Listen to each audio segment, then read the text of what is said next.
कोरटकरला आतापर्यंत अटक करायला हवी होती असं खासदार शाहू महाराजांनी म्हटलं। 6 तारखेला मुख्यमंत्री येणार आहेत, त्यांच्याशी चर्चा करू असं देखील शाहू महाराजांनी म्हटलंय। कोरटकरचं वक्तव्य निषेधार्थ आहे असंही त्यांनी म्हटलेलं आहे। तर ईडी सीबीआय मार्फत प्रशांत कोरटकरची चौकशी झाली पाहिजे अशी मागणी यशोमती ठाकूर यांनी केली आहे। आपल्याला लक्षात येते की त्यांनी जे काही वक्तव्य केलं ते निषेधार्थ आहेच आहे। त्यांना आतापर्यंत अरेस्ट करायला पाहिलं होतं, पण झालेलं आहेत वाटतं अरेस्ट।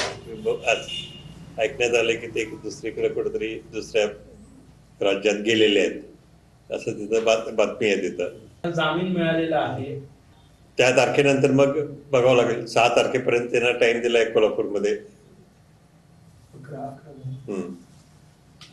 6 तारखेला मला वाटतं मुख्यमंत्री तिथं येणार आहेत कोल्हापुरात।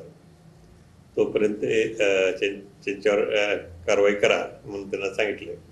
आर्थिक त्यांची चौकशी झाली पाहिजे, ईडी वेडींच्या पण चौकशा झाल्या पाहिजे। एवढ्या कशा गाड्या घोड्या घेऊन फिरतात हो, आणि एवढी कशी संपत्ती त्यांच्यापाशी येते? बरं, आमचा मेन मुद्दा असा आहे की महाराष्ट्रामध्ये एक दुफडी निर्माण करण्याचा खूप मोठं षडयंत्र या ठिकाणी होत आहे, आणि ते षडयंत्र महाराष्ट्र सहन करणार नाही। या दोघांवरही, सोलापूरकर असो कोरटकर असो, आणि हे दोघंही कोणाची निकटवर्ती आहे आपल्याला सगळ्यांना माहिती आहे। या सगळ्या गोष्टींचा निषेध आहे, आणि या दोघांनाही अटक झाली पाहिजे, त्यांच्यावर कारवाई झाली पाहिजे।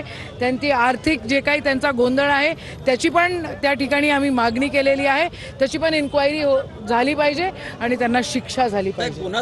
अलीकडच्या काळात छत्रपती शिवाजी महाराज, महामानव डॉक्टर बाबासाहेब आंबेडकर, स्वराज्य रक्षक छत्रपती शंभूराजे यांच्याबद्दल गरळ ओकणारी जी एक प्रवृत्ती निर्माण झालेली आहे, त्या प्रवृत्तीला चाप लावण्याकरता मग तो राहुल सोलापूरकर असो किंवा काल बरळलेला प्रशांत कोरटकर असो, यांच्यावर महाराष्ट्र शासनाने कठोर कायदा करून यांच्यावर देशद्रोहासारखे गुन्हे दाखल करून यांना तात्काळ जेरबंद करावं।